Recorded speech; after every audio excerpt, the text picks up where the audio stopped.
Bonjour, bienvenue, je m'apprête à faire un tirage spécial pour le nouvel an chinois qui se produira le 25 janvier et qui sera donc le passage dans l'année du rat de métal.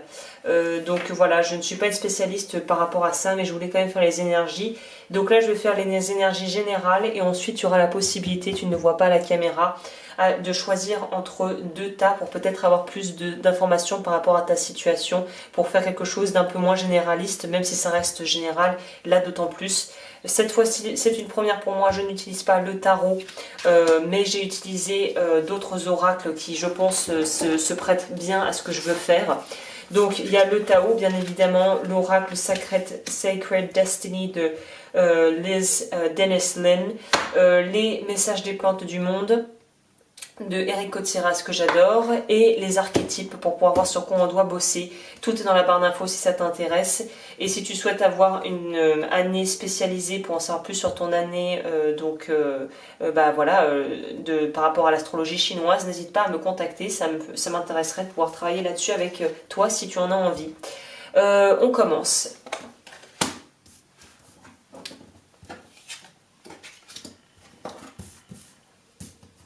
J'ai sorti, c'est pas un tirage spécial, il me les a juste sortis comme ça, elles sont tombées donc je les ai gardées. Hein. Voilà, il n'y a pas de... Alors ça m'étonne pas qu'on ait sorti la stagnation parce que la stagnation est, je peux d'ores et déjà le dire puisque j'ai fini les tirages généraux et que les tirages sentimentaux sont en cours. La stagnation est d'ailleurs une carte qui est marrant, c'est assez marrant que ça soit central dans ce tirage, j'ai eu énormément cette carte qui est ressortie pour quasiment tous les tirages en général. Donc la stagnation est vraiment cette phase d'hibernation ou de sortie d'hibernation pour certaines personnes dans certains cas, où on voit qu'en fait on sort de situations qui ne sont plus, qui en fait tout ce qui entrave notre tranquillité et notre capacité à pouvoir nous régénérer et à pouvoir en fait faire ce qui est juste pour nous et qui nous empêche de trouver un équilibre dans nos relations ou dans notre travail va être en fait enlevé, va être comme qui dirait poussé sur le côté par la vie. C'est un peu la sensation que j'ai en voyant ça, où en fait on se rend compte que la seule réelle manière de pouvoir avancer avec sérénité et quiétude dans sa vie, c'est être à l'écoute de soi et être à l'écoute des besoins de son corps aussi et de ses émotions. Donc il y a vraiment cette idée de pouvoir avoir peut-être un petit peu parfois des difficultés à garder et maintenir l'équilibre, mais de toute manière les relations et les situations, qu'elles soient professionnelles ou sentimentales, où les gens se parlent mais ne s'entendent pas, ne se comprennent pas, vont être appelées à être dissolues, puisque de toute manière ce qui nous intéresse et ce vers quoi on a envie d'aller, j'ai l'impression, c'est de sortir d'un espèce d'engrenage de non-communication ou de communication en fait qui n'était pas du tout... qui ne faisait rien pousser, qui n'était pas... Là, on voit que c'est encore l'esprit, l'énergie de l'hiver. Les plantes ne poussent pas, tout est gelé. Il y a un espèce de temps de battement qui est en train de s'opérer en nous pour ce mois de janvier et qui va peut-être même un petit peu perdurer pour février du coup, où les choses vont commencer à dégeler petit à petit et c'est comme si on redécouvrait des parties de soi-même par rapport à justement des réactions qu'on avait pu avoir ou qu'on peut encore avoir et qui au final ne sont plus, qui sont totalement obsolètes. Donc une idée de lâcher ce qui est obsolète dans nos vies. Il y a aussi une idée de comprendre que de toute façon, vu la période actuelle, c'est pas vraiment le moment de faire un essai, en tout cas de vouloir faire des changements drastiques et vraiment des réorientations professionnelles, des changements sentimentaux monstrueux. Là, c'est plutôt une idée justement de rester statique, de profiter de ce sentiment d'immobilisme ou en tout cas que les choses, comme dans la nature, soient encore au ralenti pour pouvoir vraiment prendre le temps de se focaliser sur soi, de se recentrer sur soi, de faire des pratiques d'ancrage comme par le souffle, la méditation, la sophrologie ou le yoga, et de pouvoir, parmi d'autres choses, hein, je te parle des plus connus, pour pouvoir en fait travailler encore sur les choses en nous qui ont besoin d'être travaillées. Là on voit bien la comparaison et surtout le distinguo à faire entre ce que l'on est en train de vivre, ou en tout cas les énergies actuelles, et ce sur quoi on travaille à l'intérieur de soi. C'est-à-dire qu'à l'extérieur ça peut paraître comme gelé et froid, mais à l'intérieur on est en train de retravailler sur ou de travailler tout court sur ce qu'on a besoin justement de guérir et de planter en nous, de planter de nouvelles graines, de pouvoir nourrir d'autres choses qui vont nous permettre de nous épanouir et de pouvoir probablement aussi s'exprimer pleinement à l'arrivée du printemps. Le doux et le rassemblement sont de très jolies cartes qui nous parlent justement de faire les choses, mais en étant bienveillant avec soi-même. Il n'est pas question de se tirer la tête, de vraiment vouloir... Là, on n'est pas dans une idée de dépassement de soi, de compétition, vraiment de vouloir se prendre pour un super-héros, pas du tout.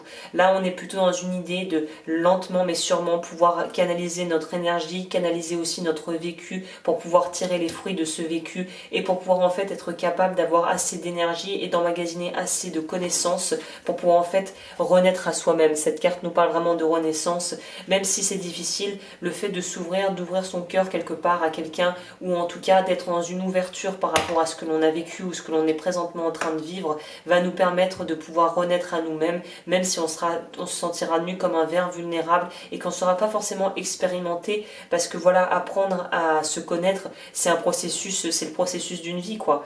Donc il y a vraiment cette idée avec l'arrivée du nouvel an chinois de pouvoir vraiment travailler à l'intérieur et faire un travail de fond plutôt que d'essayer de travailler sur les choses extérieures qui pour le coup en plus ne valent vraiment pas la peine d'être creusées pour l'instant en tout cas.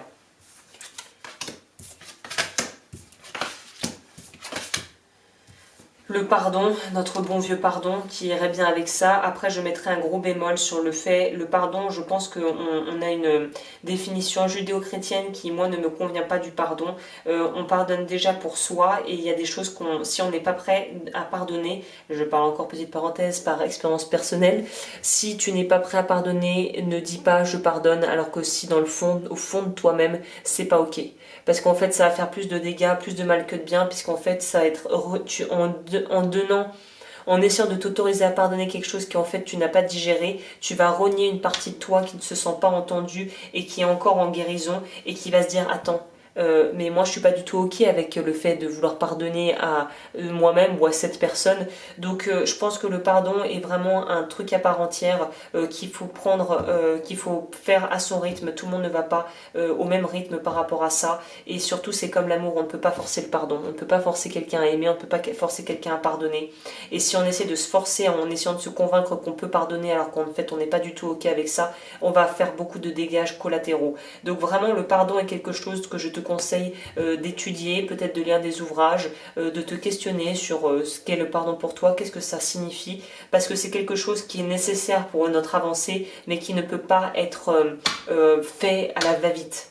On ne peut pas forcer ça. Blessings, c'est une idée d'être protégé, de pouvoir avoir et bénéficier de cadeaux de la vie. Donc malgré tout, tout ce qui a pu t'arriver, surtout de manière assez dure, peut-être de manière assez soudaine, dis-toi qu'en fait il y avait un cadeau dans tout ça. C'est un peu bateau de dire ça, mais généralement quand on regarde a posteriori sur des choses qui ont pu être peinantes, douloureuses et dures à vivre, on voit le cadeau qu'il y a dedans, ou en tout cas dans des relations qui ont peut-être pas été fructueuses, on voit ce qu'on a pu apprendre de nous-mêmes, et en fait c'est qu'en prenant du recul avec un peu en laissant de l'eau couler sous les ponts qu'on réalise que tout avait une espèce d'ordre cosmique, on pourrait dire, qui avait un sens même si sur le coup ça n'en avait pas. La sécurité et le fait de vouloir prendre des risques, c'est-à-dire que là, en fait, le fait d'évoluer, de travailler sur soi et de vouloir évoluer dans sa vie et de vouloir faire des changements, peut-être opérer des changements assez profonds, comme on peut le voir avec ça, quelque part, c'est un risque en soi. C'est quitter la sécurité du connu pour aller vers quelque chose de nouveau, où on est tout à fait inexpérimenté, mais où une partie de nous sait profondément que c'est la bonne voie à suivre, puisqu'en fait, c'est celle qui est guidée par notre, on va dire, notre esprit, notre âme supérieure, ou en tout cas, la vie nous pousse à aller dans une direction et c'est pas un hasard en fait. Donc il y a une idée aussi d'aller avec le courant, même si ça peut faire peur de perdre une certaine forme de confort qui peut être somme toute assez précaire, mais pour aller vers quelque chose de non connu encore, qui va nous être révélé. Vous êtes le seul à atteindre votre réussite, Basilic. Je vais lire cette carte-ci rapidement.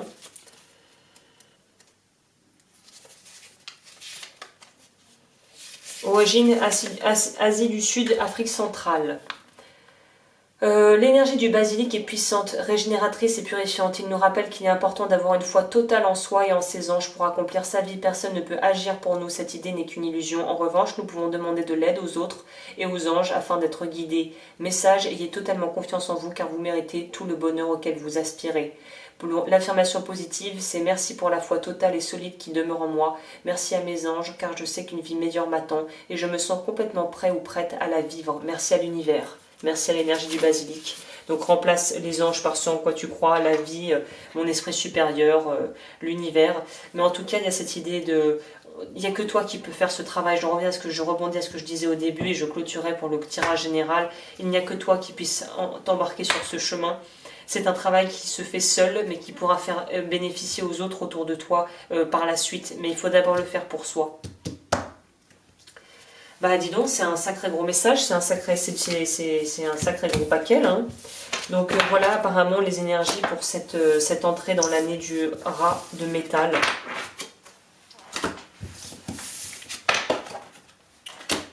Et on va ensuite continuer avec les fameux paquets que j'ai déjà réalisés.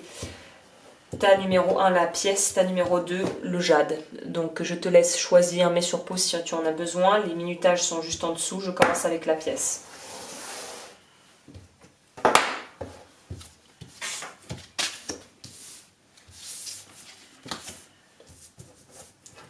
J'aurais pu prendre 3 cartes. Hein. Peut-être en rajouter une. J'aime bien faire 3 cartes pour ça.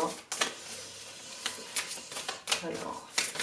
complément pour la pile numéro 1 et j'en ai besoin d'un complément pour la pile numéro 2 aussi. Ok. Alors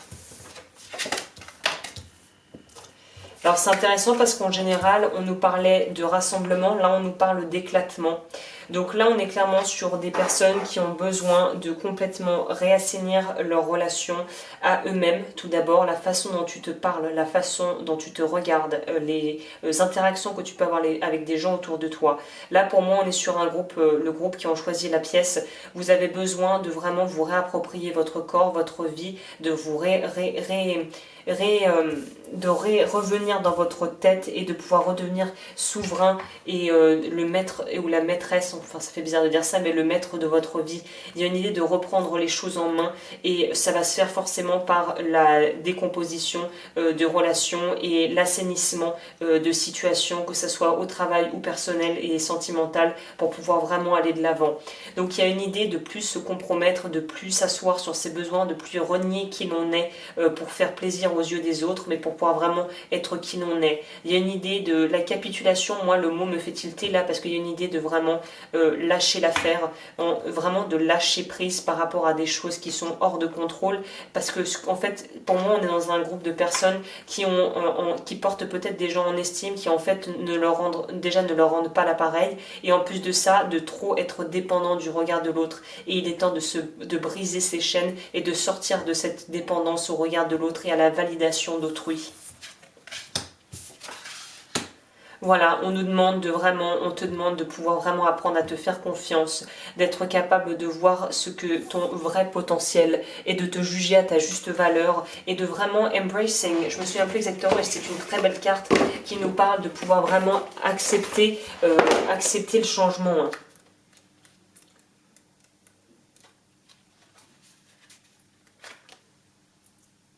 Voilà, quand on est là pour les personnes qui sont dans cette disposition et qui auraient peut-être des émotions et qui seraient peut-être même hypersensibles et qui se sentiraient vraiment en inconfort d'avoir des émotions qui remontent, on vous dit que justement il faut chérir ces émotions, accepter de parfois être un petit peu dans la boue et de pas savoir où on en est, d'être dans le flou artistique, parce qu'en fait c'est grâce à ces émotions que tu vas réussir à pouvoir te remettre dans le flot de la vie, le flux de la vie, et de toutes les émotions qui ont été exprimées et refoulées, il est temps de les laisser s'exprimer pour pouvoir ensuite vraiment embarquer dans une nouvelle direction, sur une autre destination, et de pouvoir vraiment s'envoler vers autre chose. L'archétype sur lequel vous allez devoir travailler, c'est la partie ombre de la reine. La reine, elle est trop dans le contrôle et elle attend trop des autres, ce qui se rejoint très bien avec les cartes que je viens de mentionner, ce que je viens de dire par rapport au Tao. On te demande de lâcher ton besoin de contrôle et de vouloir fliquer les autres et t'auto-fliquer, parce que moi on est plutôt avec des gens qui pourraient avoir des troubles alimentaires, des troubles du comportement compulsif, les TOC, et aussi qui ont une estime d'eux qui n'est pas terrible et qui en fait prêtent beaucoup trop d'attention au physique en fait et ont besoin de compenser quelque chose de manière vraiment physique mais très à la surface, qui vont pas en profondeur, de peur en fait qu'on les voit pour ce qu'ils sont, parce qu'ils ont une mauvaise estime d'eux. Donc là on te dit de sortir du contrôle, arrête de vouloir fliquer les gens, arrête de trop dépendre des autres et du regard de l'autre pour vraiment être capable de toi accueillir ce que tu as besoin d'accueillir en toi pour pouvoir te trouver et te délivrer toi-même en fait. Il suffit de demander de l'aide quand vous vous sentez fatigué, reposez votre esprit et laissez les anges vous guider, l'aloe vera. Donc là on est vraiment sur une idée de pouvoir être capable de se poser. Pour moi c'est la période idéale pour vous en cette fin de mois de janvier, pour pouvoir vraiment vous retrouver avec vous-même et essayer de voir qui vous êtes vraiment, parce que pour moi on est avec des gens qui ne se connaissent pas très bien, ou en tout cas qui ont besoin de contrôler par peur de perdre ou de manquer. Donc moi il y a vraiment un besoin là à mon avis de travailler sur son estime de soi et sur la façon dont on se voit, vraiment mais physiquement. Voilà ce que je peux dire aux personnes qui ont choisi le choix numéro 1. C'est les mauvais côtés de la reine, donc pense à tout le côté, tout ce qu'une reine pourrait faire qui n'est pas vraiment pour son plus haut grand bien, quoi. Pour ceux qui ont choisi le jade, on est parti. Ah là on est sur une autre énergie. Pour ceux qui ont choisi le jade, on voit que vous êtes dans une phase, ça va être beaucoup moins dur et peut-être un petit peu beaucoup moins brut de pomme que les personnes qui ont choisi la pièce. Parce que là, on est dans une idée de justement, pour moi, c'est des personnes qui ont un petit peu plus déjà avancé dans leur cheminement personnel et dans un travail sur soi, en fait. Pour moi, on est avec des gens qui ont déjà réussi à planter des graines, qui ont eu la diligence et la persistance de les arroser et de vraiment nourrir des pensées qui puissent vraiment permettre d'être, en fait, qui ont pu préparer le terrain en eux pour accueillir la nouveauté et accueillir ce qui va arriver très prochainement dans leur vie.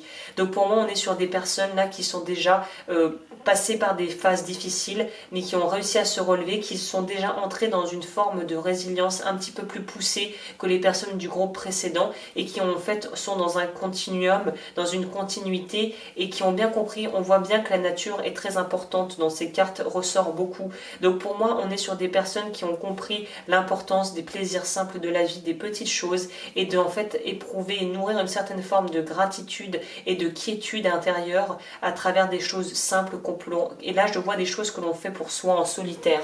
Là pour moi on est avec des gens qui sont pas forcément antisociales mais en tout cas qui ont besoin de moments pour eux, de se retrouver, qui ont peut-être besoin d'être en connexion avec la nature ou en tout cas une certaine forme d'aspect méditatif dans leur vie et de spiritualité même. Donc pour moi on est prêt à passer à la suite parce qu'on a compris qu'il y a certains sujets sur lesquels on ne pouvait plus avoir vraiment de prise et qu'il était juste temps de se laisser aller avec le courant. Donc là, on nous parle bien et on appuie bien le fait que ça y est, on a commencé à emprunter ce nouveau chemin et que même si on ne sait pas réellement où il va nous mener, on a entamé déjà la démarche. Pour moi, on a passé le cap, on a franchi ces escaliers pour venir maintenant passer à la suite en fait.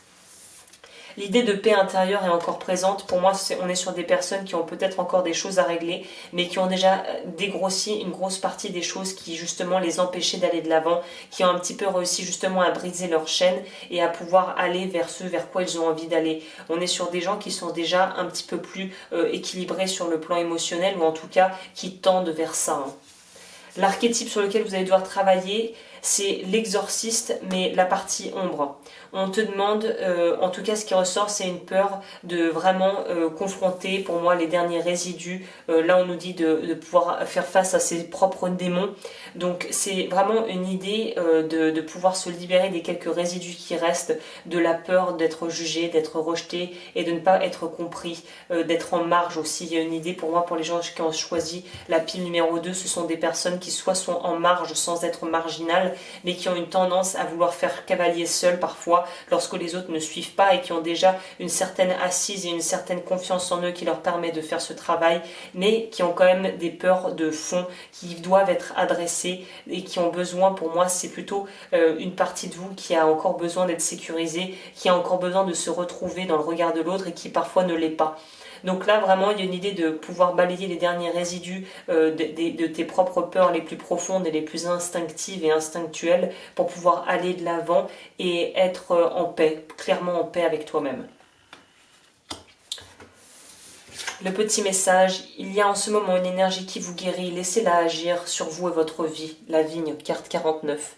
Donc vous, c'est vraiment ça, on est dans un état déjà un petit peu plus avancé de guérison, en tout cas de prise de conscience par rapport aux choses de ta vie que tu as voulu modifier pour ton plus grand bien. Et on te dit que tu es sur la bonne voie, là pour moi on est sur la bonne voie. Donc courage, continue, ne perds pas l'espoir, ne baisse pas ta garde et le courage de voir les choses telles qu'elles sont, surtout les parties ombres qu'on n'aime pas chez soi, parce que là pour moi on est dans des personnes qui ont une certaine, en tout cas une matière à développer un sens spirituel ou en tout cas religieux ou en tout cas qui est en rapport avec quelque chose de l'esprit supérieur, on va dire, de la vie. Et là on te dit de pas tomber dans cette espèce de d'écueil et de un petit peu le cliché de je veux tellement être dans la spiritualité et dans la lumière que j'en oublie qu'on a besoin aussi de l'ombre pour pouvoir expérimenter la lumière. Donc voilà, c'est un peu ça pour ceux qui ont choisi le groupe numéro 2. Bah écoute, j'en ai fini pour ça, j'espère que ça t'aura plu, n'hésite pas à me faire part de tes ressentis dans les commentaires si tu aimes ce genre de tirage, et moi je te retrouve donc d'ici je pense très prochainement pour les tirages au mois qui vont sortir. Voilà.